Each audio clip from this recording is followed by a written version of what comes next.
I'm Mike Robinson. I'm a restaurateur and a chef. I'm also a hunter.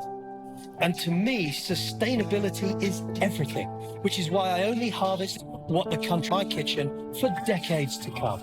Never taking too much, keeping the land in balance. I call this farming the wild, to provide meat for my restaurant.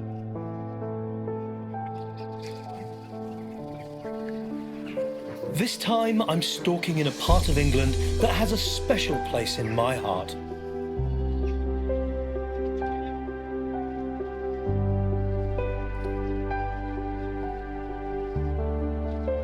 Woods that seem to harbour the ghosts of warriors.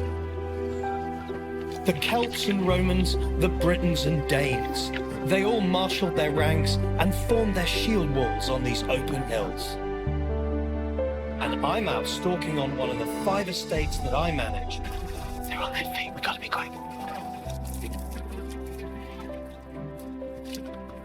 Roe and muntjac are found in the patchwork of woodlands and margins, but the deer I like most to hunt are a species that are drawn by day out of the woods to find refuge in the hollows of these big arable fields. These are the magnificent fallow deer, Dama Dama, to give them time, crawling across these open fields, avoiding their long-nosed stares. There's about 60 of them. Lean up a little and you'll see them. Okay. You got them. Zoom out. They're dead. I'm using any dead ground that I can to close the distance on these sentinels.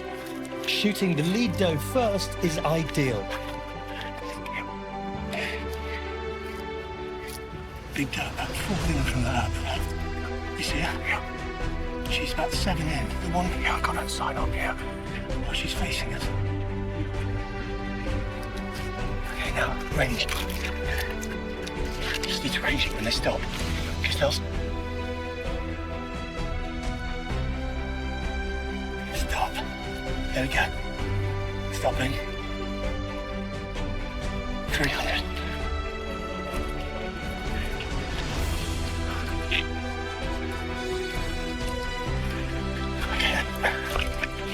Oh, you stay. Okay, you body shoot one. Come on, find me a doe. Come on. Oh no. Keep looking. 550. I feel that's a bit far, don't you? It's windy as hell over there. Okay, that's it. You can press stop. Taking out the leader acts like a skillful pull break and often leads to 2 or 3 carcasses on the ground. This is great for the farmer and of course good for my restaurants. Back in my restaurant, we serve a juicy steak taken from the haunch, the pave. We flash fry it, roast it, rest it, and serve it with seasonal vegetables. Simple, but delicious. One of the joys of shooting fallow deer on massive fields like this, downland stalking, is that you have to get the deer out. I find that making a handbag out of them and carrying them, you don't get contamination on the carcass, no mud, no clay. It's heavier than it looks. It's 60, 70 pounds.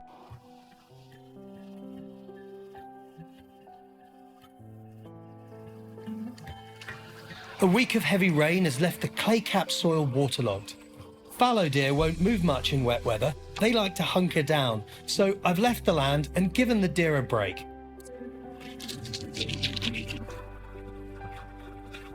Look straight down the line of trees above my head. Stand up and look straight down the line of trees.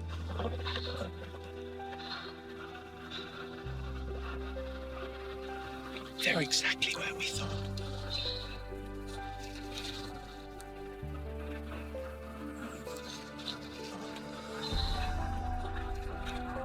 So, there's 3 or 4 fallow deer right in the track in front of us, about 180 yards away. I can shoot any of them. We need to try and get a little bit further down. Wait for them to stand up and feed into the field. I don't want to be shooting them in the wood, because if I can shoot them in the field, I'll get more than 1. I might get 2, I might get 3. I think if we can get to the next row of trees, that way, and then we can leapfrog from tree to tree, we might have a chance at closing another 30 yards.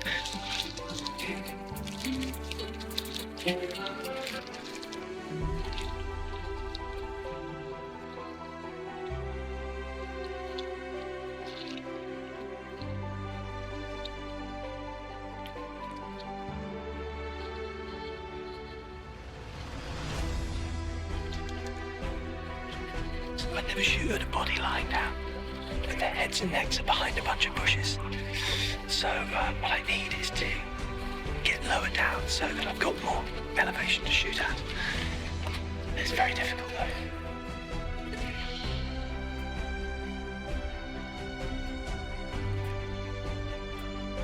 There are deer all the way across there. I'd like to try and get us another. You see where that solitary tree is? In the middle. That's where I want to get us to. Try not to break any sticks.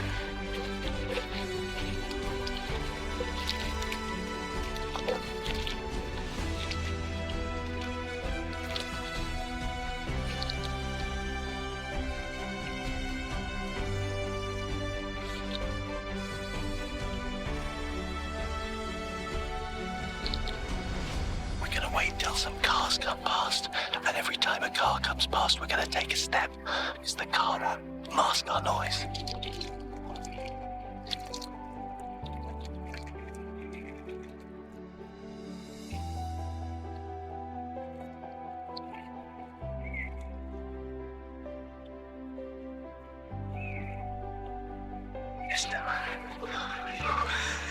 They're still there. I reckon if we can get 2 more trees, I'll be in really comfortable range to take one of these deer out. But this is incredibly difficult stalking. The wind's swirly. It's totally still. Luckily the deer are fairly drowsy. But these British fallow deer, they're hunted everywhere. They're the most spooky, intelligent animals I've ever hunted.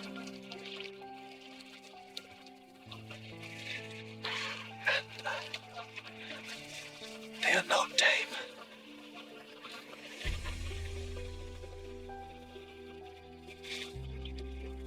Big guy's standing up.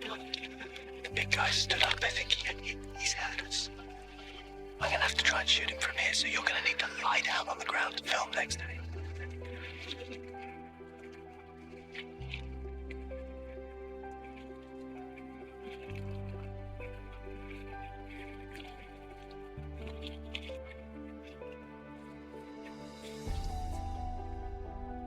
If the big guy in the middle moves 3 inches to the left, I can shoot him in the neck. But currently, I have branches all over the back of his neck and head.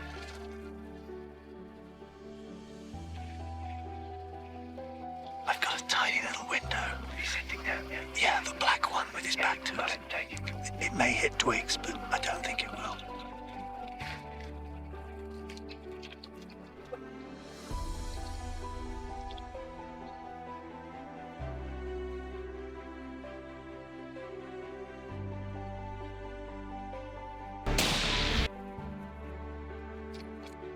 Stay, Billy, stay. Jump, jump.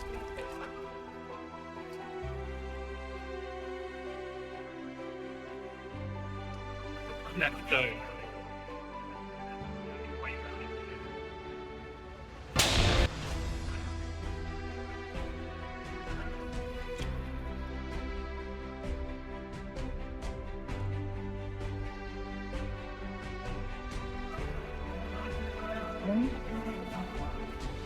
After.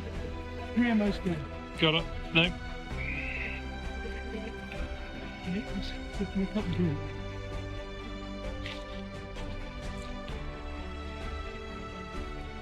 Left again.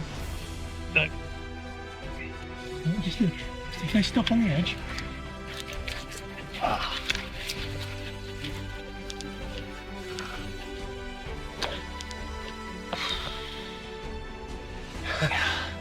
So, we got 2 fallow.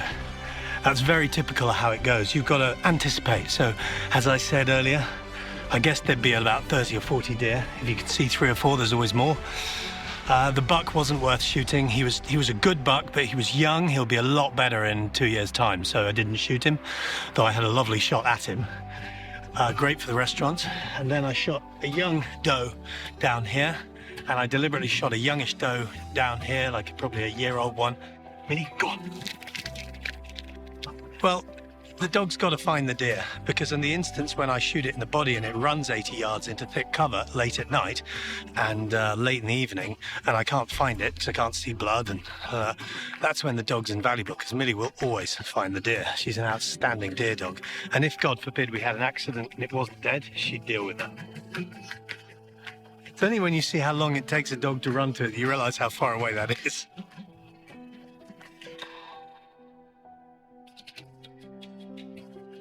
I love the fact we have these large mammals running around an hour from London in England. People often can't believe it.